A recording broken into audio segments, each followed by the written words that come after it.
네, 주일 아침 주님께 주시는 생명의 말씀입니다. 고린도후서 6장 16절에서 18절, 두 번째 출애굽기 29장 42절에서 46절 차례대로 보겠습니다.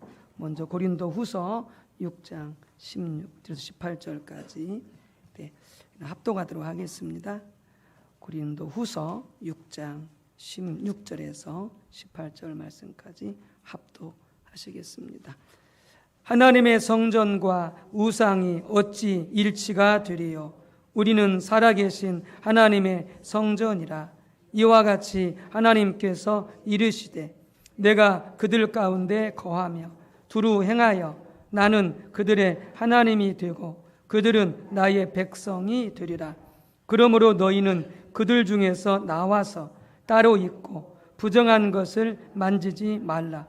내가 너희를 영접하여 너희에게 아버지가 되고 너희는 내게 자녀가 되리라. 전능하신 주의 말씀이니라 하셨느니라. 아멘. 네, 또 출애굽기 29장 42절에서 46절입니다. 출애굽기 29장 42절에서 46절입니다. 출애굽기 29장 42절에서 46절입니다. 구약성경 128쪽입니다. 42절부터 16절까지는 교독하고 마지막 절은 합독하시겠습니다. 이는 너희가 대대로 여호와 앞 회막문에서 늘 드릴 번제라. 내가 거기서 너희와 만나고 내게 말하리라.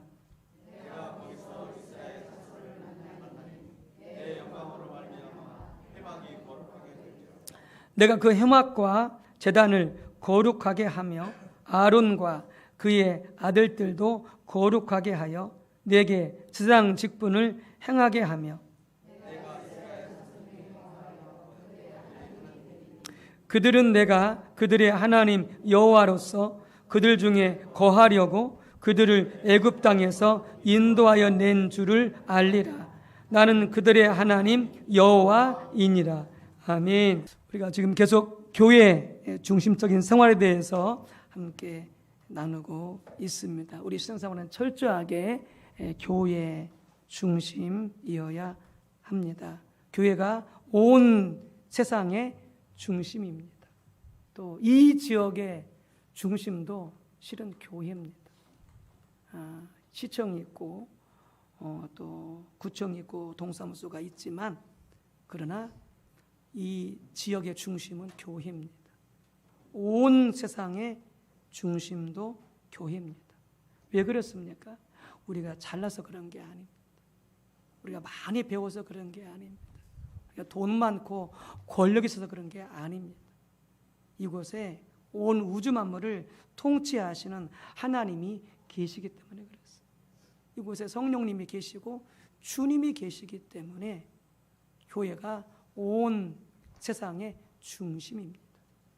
우리 모든 삶과 신앙생활의 중심도 어디냐? 교회입니다. 실은 코로나를 겪으면서 많은 성도님들이 또 시대 사조가 그렇지만 너무나 개인주의화되어 있습니다. 그래서 신앙생활을 그냥 개인 편의주의로 합니다. 그리고 어떤 위로받고 그 다음에 복받고 자기 잘되고 이런 식으로 이해합니다. 신앙에 그런 요소가 없지 않아 있습니다만 그러나 그것이 신앙의 주 요소가 절대 아닙니다. 우리 신앙의 근본적인 목적과 이유는 바로 하나님 한 분이십니다. 그분이 온 세상을 창조하시고 온 우주 만물을 구속하시고 우리를 구원하시고 지금도 통치하시고 역사하시는 분이 하나님이시기 때문에 어디를 통해서요? 교회를 통해서. 교회를 통해서. 그래서 우리의 삶의 중심, 정치, 경제, 사회, 문화, 모든 스포츠 세계의 중심, 여러분 교회인 것을 반드시 기억하셔야 될 것입니다. 그래서 우리가 철저하게 교회 중심적인 신앙생활을 해야 되는데, 그렇게 하려면 우리가 교회를 바르게 이해해야 됩니다. 우리조차도, 심지어는 목회자들, 또 많은 성도들조차도 교회를 올바로 이해하지 못하기 때문에 교회를 마치 자기 사적인 소유물이라든지 혹은 교회를 자기 마음대로 이끌어가려고 합니다. 목회자는 목회자대로, 장로님들은 장로님대로, 또 힘있는 교회 권사님은 권사님대로 교회를 자기 마음대로 이끌어가려고 그럽니다. 왜요? 교회를 잘못 이해하기 때문에 그렇습니다. 기억하십시오. 교회의 주인은 하나님이십니다. 교회의 주인은 주님이십니다. 교회의 주인은 성령님이십니다.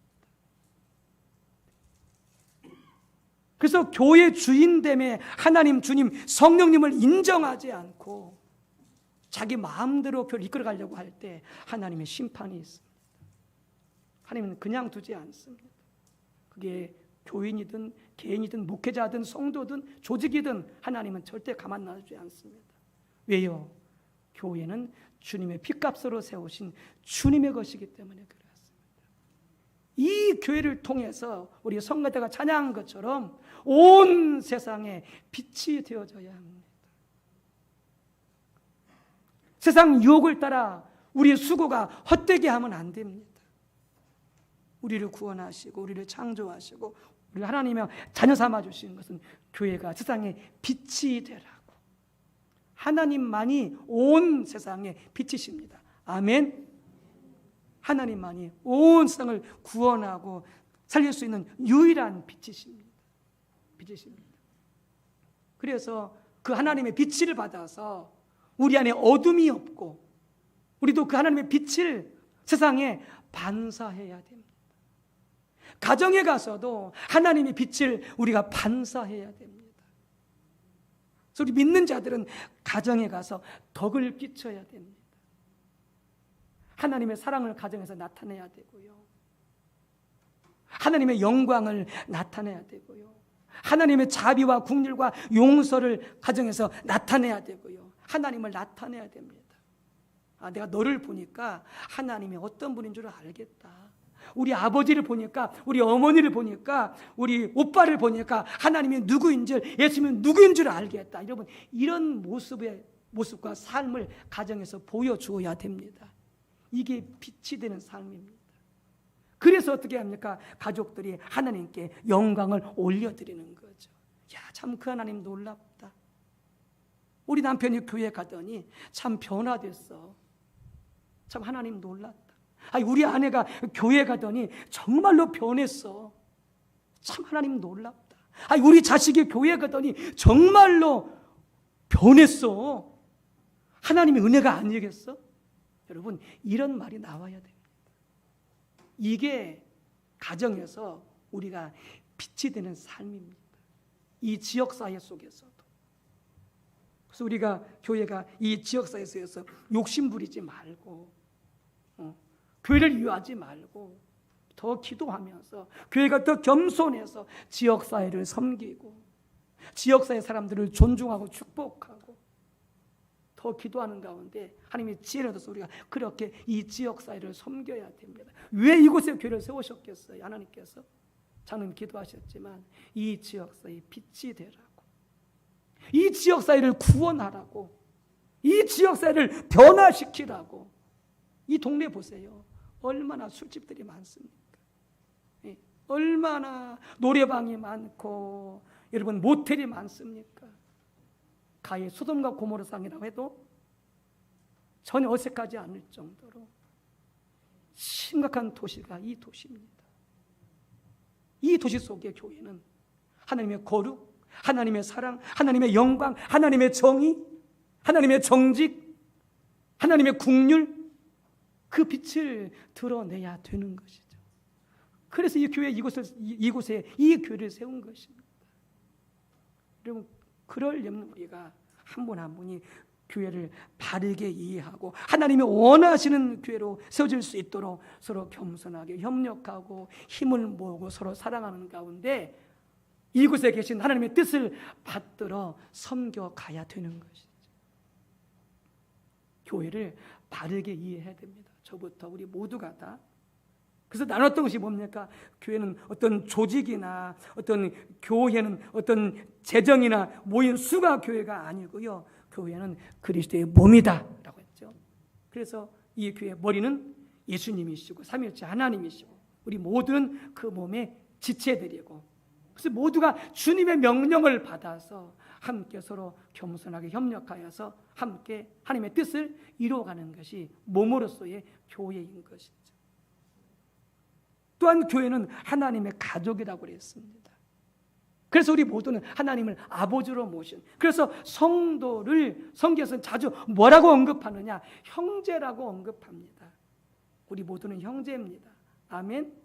우리 모두는 형제입니다. 우리 모두는 성도고 우리 모두는 형제입니다. 예수님의 피를 나눈 형제입니다. 아멘. 그래서 우리가 서로 하나님의 가족으로서 서로 사랑하고 서로의 필요를 채워줘야 된다라는 부분을 나누었습니다. 오늘 네 번째 교회는 하나님의 성전입니다. 같이 한번 선포합시다. 교회는 하나님의 성전이다. 네, 교회가 하나님의 성전입니다. 즉 하나님의 성령이 거하시는 하나님의 성전입니다. 교회가. 기억하십시오. 이곳에 하나님이 계십니다. 여러분, 그러니까 우리가 집안에서 어른들이 있으면은 큰 소리 내요, 안 내요? 안 냅니다. 예, 집안에 어른이 있으면 큰 소리 안 냅니다. 내가 어른이 아니에요. 여러분이 어른이 아니에요. 기억하세요. 이곳에 최고의 어른이신 하나님이 계십니다. 아멘. 우리는 조용해야 됩니다. 큰 소리 치지 마십시오. 저부터. 절대. 왜요? 이곳에 가장 큰 어른이신 하나님이 계시기 때문에. 아멘. 조용히 이야기하십시오. 잘 못 알아들으면 또 설명하십시오. 조용한 소리로. 회의하면서 큰 소리 치지 마십시오. 자기 주장 강하게 이야기하지 마십시오. 들으십시오. 상대방의 말을 들으려고 하십시오. 왜요? 이곳에 하나님이 계시기 때문에. 이 교회는, 우리의 모임은 하나님이 계신, 성령님이 계신 하나님의 성전입니다. 성전입니다. 그래서 고린도서 3장 16절에 너희가 하나님의 성전인 것과 하나님의 성령이 너희 안에 계시는 것을 알지 못하느냐. 기억하십시오. 이곳에 하나님이 계십니다. 지금 계십니다. 이곳에 성령님이 계십니다. 아멘. 그렇게 믿는 자는 복 받는 거죠. 믿지 않는 자들은요, 복을 못 받습니다. 하나님은 안 계시니까 어떻게 하겠습니까? 함부로 하겠죠. 들으려고 하지도 않고 자기 주장만 내세우려고 하겠고 그렇게 되겠죠. 아닙니다. 지금 이곳에 하나님이 계십니다. 지금 이곳에 성령님이 계십니다. 그래서 너희가 하나님의 성전인 것과 이렇게 말함으로써 고린도 교회가 하나님의 성령이 거하시는 성전인 것을 말씀하고 있고요. 또 우리 각자가 하나님을 모신, 성령님을 모신 성전인 거죠. 우리 각자가 성령님을 모신 성전인 것을. 그래서 우리 몸을 어떻게 합니까? 깨끗하게 해야 됩니다. 깨끗하게 해야 됩니다. 왜요? 우리가 하나님을 모시고 있으니까. 우리가 성령님을 모시고 있으니까 함부로 욕하면 안 됩니다. 내 안에 하나님이 계시는데 함부로 욕하면 내 몸을 더럽히는 것입니다. 내 안에 하나님이 계시고 성령님이 계시는데 막 이 몸속에 막 술을 집어넣고 막 담배를 막 피워서 집어넣고 안 됩니다. 술 드시는 분들 술 끊으시기 바랍니다. 담배 태우시는 분들 건강을 위해서는 담배를 끊으시기 바랍니다. 하나님의 은혜를 구하면서 끊으시기 바랍니다.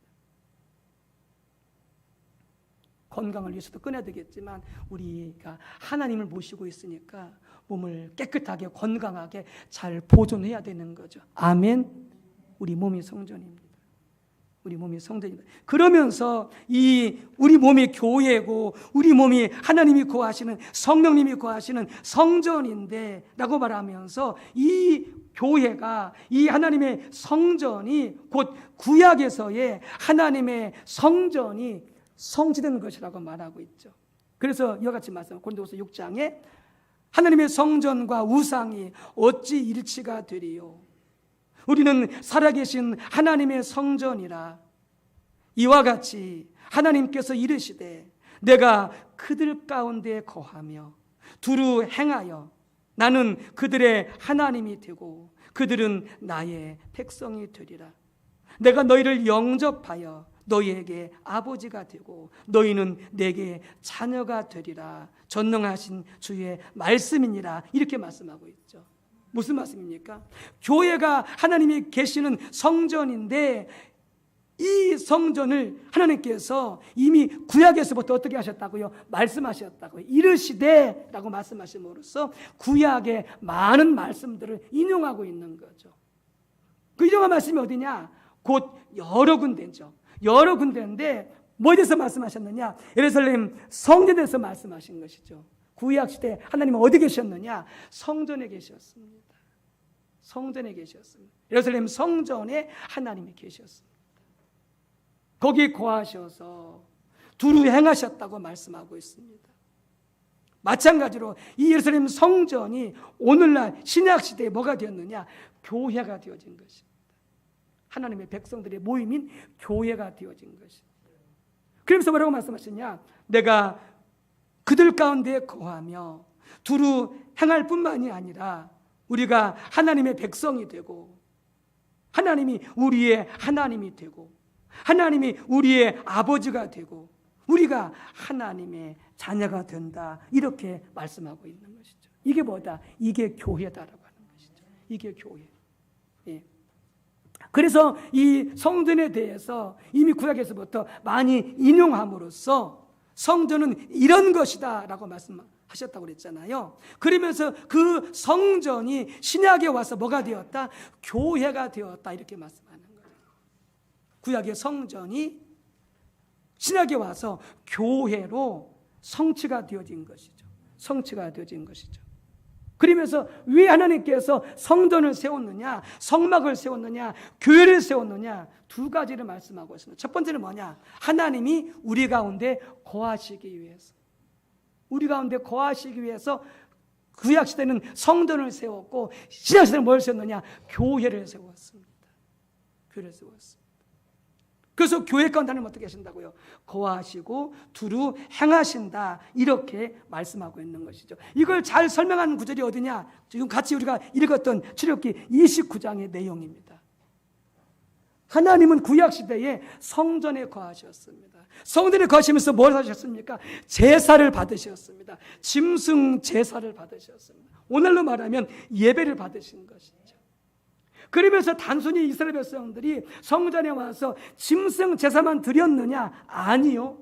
그들이 짐승 제사를 드리면서 하나님 뭐라고 말씀하시냐? 내가 거기서 너희와 만나고 이렇게 말씀하십니다. 너희가 제사 드릴 때에 내가 너희와 만나고 내가 너희한테 말하겠다 이렇게 말씀하고 있습니다. 구약 이스라엘 백성들이 성전에 와서 제사만 드리고 가버리면 그건 빵점입니다. 왜요? 이스라엘 백성들이 제사를 드릴 때 하나님께서 그들을 만나주시고 그들에게 말씀하시겠다는 것입니다. 말씀하십니다. 이미 구약 시대부터 단순히 제사만 드리고 간 게 아니에요. 안식일만 지키고 간 게 아니에요. 성전에 와서 제사를 지키고 안식일을 지키고 하나님을 만나고 하나님 앞에 그 음성을 듣고 가야 되는 것이죠. 이미 구약 시대부터 성전의 기능이 그것이었습니다. 그러면서 뭐라고 말씀하셨냐? 그렇게 성전 가운데 거하셔서 두루 행하시되 내가 너희와 만나고 내게 말하리라 이렇게 말씀하고 있는 것이죠. 말씀하고 있는 것이죠. 장로님 기도하셨지만 그래서 이곳에 와서 예배 드릴 때에 우리 모두가 하나님을 만나게 해주세요 이렇게 말씀하고 기도했잖아요. 우리에게 하나님의 음성을 듣게 해주세요 이렇게 기도하셨잖아요. 그게 하나님께서 교회를 세우신, 성전을 세우신 목적이라고요.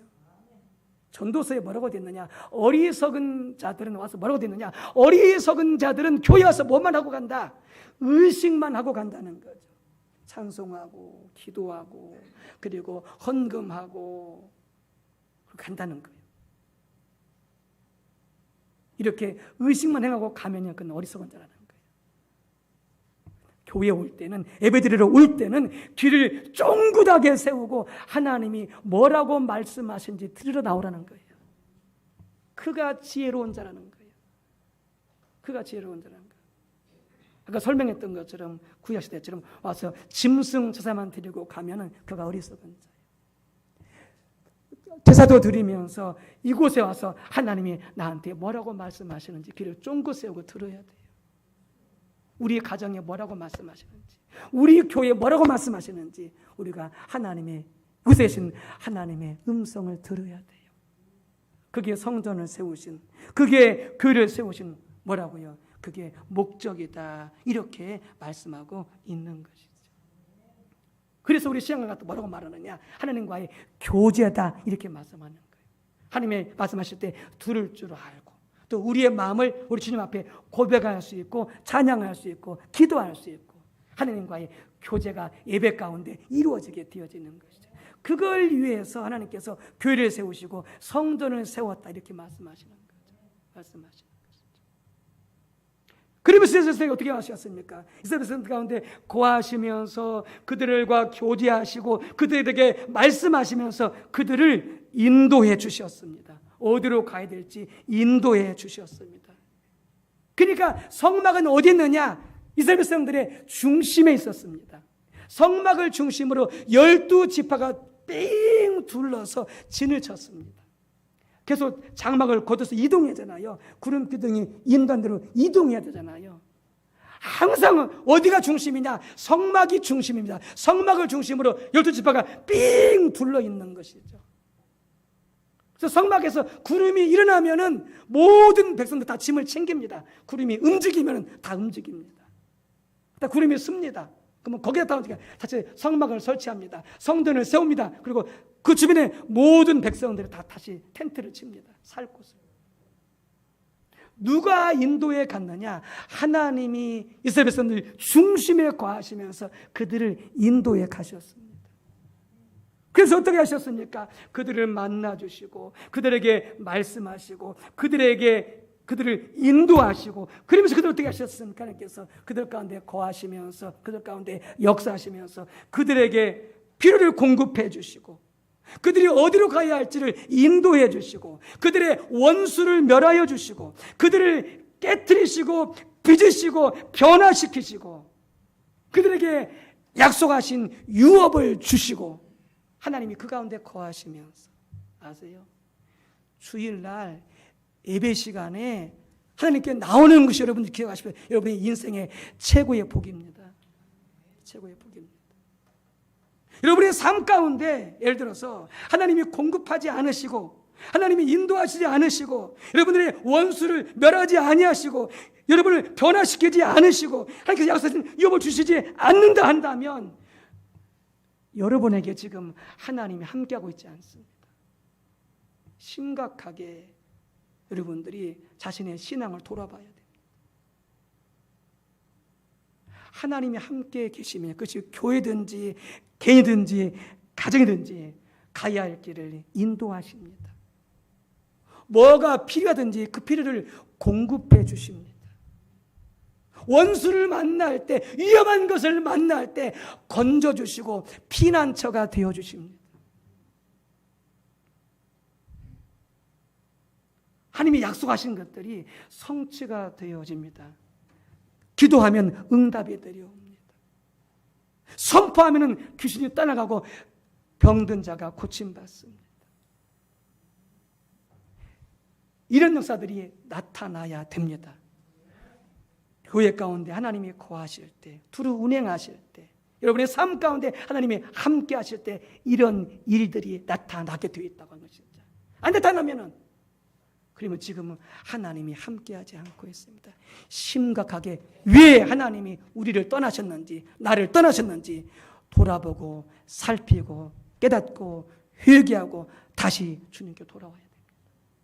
돌아와야 됩니다. 이것이 바로 하나님께서 성전을 세우신, 교회를 세우신 하나님의 목적이다, 하나님의 계획이다, 이렇게 말씀하고 있습니다. 또 하나는 하나님께서 교회를 세우시고 성전을 세우신 목적은 왜 그러느냐? 그렇게 우리가 하나님과 교회에서 만나고 하나님의 말씀을 듣고 순종하여 따라가면 하나님 뭐라고 말씀하시냐? 내가 너의 하나님이 되어줄게. 너는 내 백성이 되어주고 내가 너의 아빠가 되어줄게. 너는 내 자녀가 될 거야. 이렇게 말씀하셔요. 이게 뭡니까? 하나님이 우리 하나님 된다니까요. 우리는 그분의 백성이 되어지고 하나님이 우리 아빠가 되신다니까요. 우리는 하나님의 자녀가 되어지고 그러면은 이 관계는 뭡니까? 당연히 먼저 신분적인 관계가 되겠죠. 네. 당연히 우리는 우리 하나님이고 하나님이 우리 아버지이시죠. 그런데 문제는 뭐냐? 그 신분 관계 그 이상을 의미한다고 하는 것이죠. 하나님이 우리 하나님이 되어주고 하나님이 우리의 아빠가 되신다는 말은 그 이상의 의미가 있다라고 하는 것이죠. 예. 예를 들어서 내가 어느 재벌의 아들입니다. 어느 재벌의 아들인데 나는 어느 재벌의 아들이야라고 말하면서 내가 굶고 있어. 그러면서 우리 아버지가 나한테 먹여주지도 않고 옷도 안 사주고 공부도 안 시켜. 심지어는 우리 아버지가 재벌 총수인데 내가 먹지 못해가지고 막 길거리 돌아다니면서 막 쓰레기통을 뒤지면서 먹고 있는데도 그러면서 내가 말해. 누구누구 그 재벌 총수가 우리 아버지야. 이렇게 말하면요. 아무 소용이 없어요. 내가 굶을 때 내 아버지는 나를 먹여줄 수 있어야 되고 내가 옷이 없을 때 내 아버지는 옷을 사줄 수 있어야 되고 내가 아프자 내 아버지는 나를 병원 데리고 가야 되고 그게 진짜 아버지인 거죠. 실제로 아버지가 날 돌봐주셔야 된다라고 하는 것이죠. 그게 뭐냐? 교회에 대한 참 의미라고 하는 것이죠.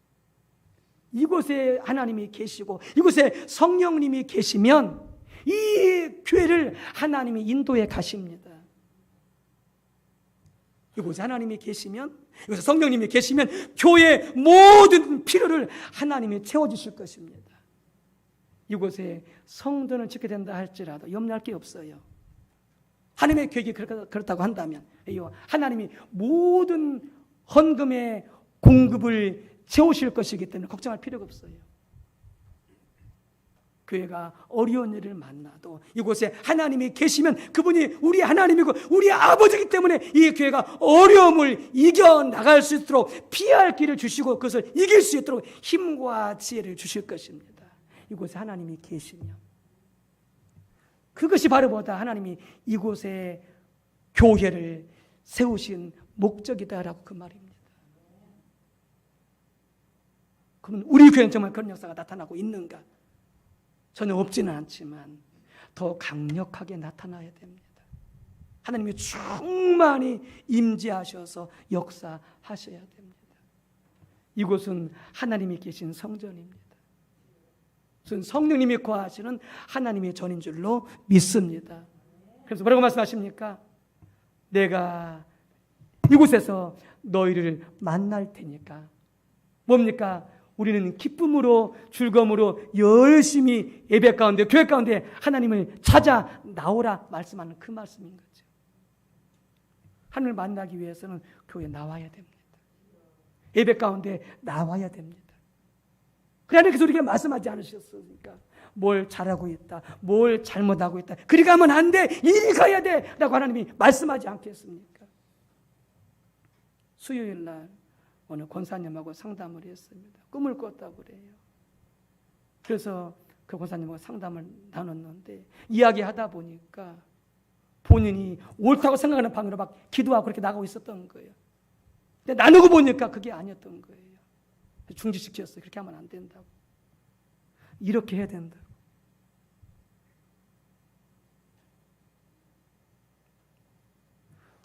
교회 가운데 나와야, 예배 가운데 나와야, 성도의 모임 가운데 나와야 하나님이 가르쳐 주신다고요. 너 그리 가면 안 돼. 너 큰일 나. 이 길로 가야 살아. 이 길로 가야 하나님 함께 하신다고 하나님이 가르쳐 주시는 것이죠. 교회 안 나와, 예배도 안 와, 아십니까? 자기 마음대로 가야 할 때 가고 엉뚱한 데 가버려. 여러분, 큰일 나고 큰 코닥칩니다. 이곳에 와서 하나님 만나시기 바랍니다. 이곳에 와서 하나님의 음성 들으시기 바랍니다. 그리고 순종하여 따라갈 때 하나님이, 우리 하나님 되주신다고 말씀하십니다. 내가 너를 책임지는, 너의 교회를 책임지는, 너의 가정을 책임지는 너의 아빠가 되어줄게. 자녀 걱정하지 마십시오. 사업 걱정하지 마십시오. 모든 게 하나님의 손 안에 있습니다. 장래 걱정하지 마십시오. 모든 게 하나님의 손 안에 있습니다. 우리가 이곳에 와서 하나님 만나고 하나님 음성을 잘 듣고 따라가기만 하면 하나님이 우리 모든 것 책임져 주십니다. 그게 교회입니다. 그게 성전입니다. 그런 은혜가 교회 가운데 우리 모두에게 넘치시기를 주님의 이름으로 축복합니다.